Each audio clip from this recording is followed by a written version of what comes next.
Hello and welcome to my channel. I am Zodiac Bandit, and today we've got some mild spoilers. So, just spoilers for campaign 1, 2, and 3. Very recently in 3 actually. So I would recommend skipping off the video if you haven't seen any for everything up to campaign 3 specifically, and then there's minor spoilers for campaigns 1 and 2. I guess maybe not minor spoilers, just spoilers, okay? Spoilers. With the spoilers out of the way, I can now jump into today's video. With this week being episode 75 of Campaign 3 of Critical Role, it means we are about 15 episodes, 16 episodes if you want to include 75 episodes away from episode 100, which has got me thinking about Campaign 4 a little bit, and specifically has me thinking about if we have come across the next villain for Campaign 4 yet. Now, whether or not Campaign 4 is going to do the whole Campaign 3 thing of one villain throughout all of it and we slowly learn more about them or not, who knows. I get the feeling it's probably going to go back to more of a Campaign 1 or a Campaign 2 style thing. But Matt has a sort of tradition almost of introducing characters in one campaign to be a villain or potential villain in the next campaign. He's done this at least 3 times now. The first one being with Raishan. She was supposed to fly off once she got all the information she needed and was going to be a problem for Campaign 2. The next character that Matt attempted to introduce as a potential villain for the next campaign was Halas, who was a soul trapped inside of a stone inside the Happy Time Fun Ball, and they eventually elected that wasn't a good idea to release the soul into one of their bodies, so he never came to fruition. And of course, those two were like failed attempts to introduce a character into the next campaign and be a potential villain. But then we get Ludinus Deleth, who is straight up the villain of this game, who is introduced in campaign 3, or sorry, in campaign 2. So we, finally have one that succeeded. So it makes me wonder if there are any like this in campaign 3 so far who could potentially fit a role as a potential villain. Again, whether it's going to be a long-term campaign for a villain or whether it's going to be like a short stint villain. Either or works here. So let's go over a few that I think I have found who could potentially fit into either. So the first one in today's video is Ira. Now, Ira could potentially be the next villain for the next campaign, and I think he could stretch it out to be the entire campaign's villain. He is super villainous. We first meet him after he kidnapped Gurge, a character who Chetney was looking for, trying to teach him about, lycanthropy and everything like that. And he just had his very villainous tendencies. He blew up a fucking tower, for God's sake, and was very much evil. We knew he was evil. And we learned eventually that he was working on the telescopes or the Malleus keys. So this character has very evil roots and has only just recently or only just become an ally to the Bell's Hells because the enemy of my enemy is my friend, and he is a bigger enemy to the Ruby Vanguard than he is to the Bell's Hells. But if he were to take a step back from everything and elect, I'm kind of done with this whole situation, I could take a step back, come back later and do some evil shit at a different time. I can totally see Ira fleeing from whatever situation they're in. His pride isn't like big enough to overcome his senses of self-preservation, and he just pieces the fuck out and comes back in a different campaign and be's the villain because he's an ally of the Bell's Hells, not of whatever group that comes next. So realistically, he could be an entire campaign's villain of a constant like cat and mouse sort of chase thing where he is bouncing around different places, potentially even different planes if he gains that ability, and we can eventually go around following this guy, potentially trying to stop whatever he's doing in campaign 4. I think that would be a very interesting campaign and would call back to sort of what to what Lucian was supposed to be in campaign 2, which was a character who was always sort of chasing the party if Mollymox had continued, but instead Mollymox died and Lucian was able to come back in his own way. So this could be another situation like that, and the cat and mouse portion of campaign 2 of Aor was really fun, and I really would love to see that sort of style of like relationship between characters and the villain come back again, because I very much enjoyed that, and I think Ira would facilitate that perfectly.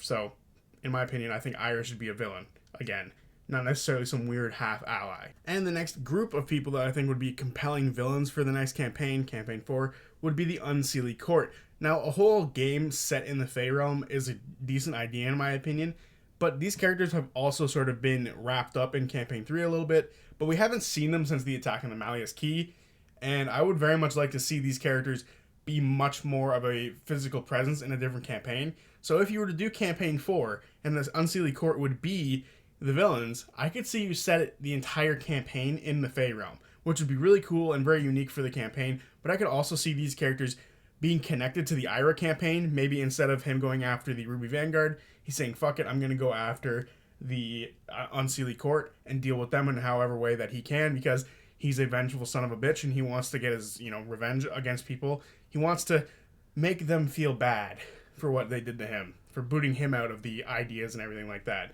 So I think you could connect these two campaign ideas really well. Not to mention, it could reintroduce characters who we like potentially if Fern goes back to live with Nana Mori, we could see Fern again in Campaign 4, we could see Nana Mori again in Campaign 4, we could potentially see you again in Campaign 4 if this is something that happens where we end up going and dealing with the Unseelie Court.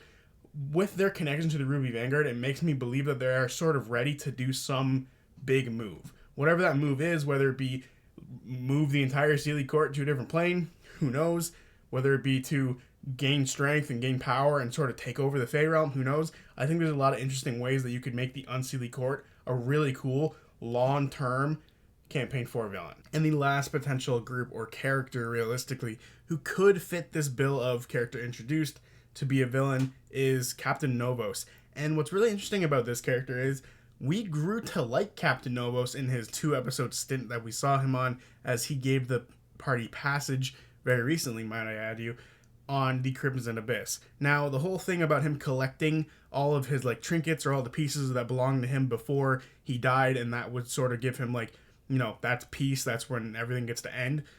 I don't like that idea. I prefer the idea that once he gets that, he's free to now roam the rest of the world and sort of attack people then as a sort of representation of the evil of the seas. And I love that idea. I think the idea of him becoming a villain, especially with the fucking sword in his hand, sort of corrupting him and sort of making him more and more evil as time goes on, and when he gets more pieces of his old treasure, he could get stronger. I like the idea of the Ascended Host reaching out to other places in the world saying, hey, we need help.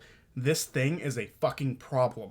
And I would love to see an entire campaign built around navigating the Shattered Teeth, navigating around Captain Novos, because if they have a piece of his treasure and they try to go into the water with it, he shows up. I like the idea of them constantly being chased by a villain who's looking for the same thing they are, and they're trying to prevent him from being able to get his stuff back. I sort of look at these things as Horcruxes, he can't die until he gets them all back or they're all destroyed or whatever.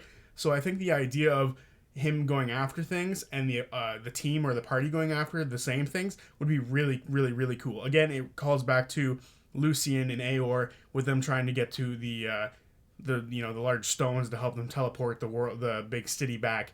I'll get lots of cool vibes of that, and I would very much like to see an entire campaign built around this. But if Matt only wanted to make it a 15 to 16 episode stint of a campaign, I could easily see that happening too. I just think that the characters are really cool, and it would hurt us, the viewers, and the players that much more because we liked them so much. To see all those characters now become villains would be totally heart-wrenching and totally horrible, and something that I desperately want to see. So there you have it, 3 groups or characters who I think could come back as potential villains for Campaign 4. So, yeah, that's it. I'm sure there's more. I'm sure there's plenty more. I'm sure Drixlix will eventually come back and be the ultimate villain to Campaign 4. Maybe even the ultimate villain to Campaign 3. That character is just sitting there waiting to be the main villain. Anyway, let me know of any other characters that you think could fit this bill of potential villains down below. And I will see you guys on Friday for episode 75 recap. So until then, peace.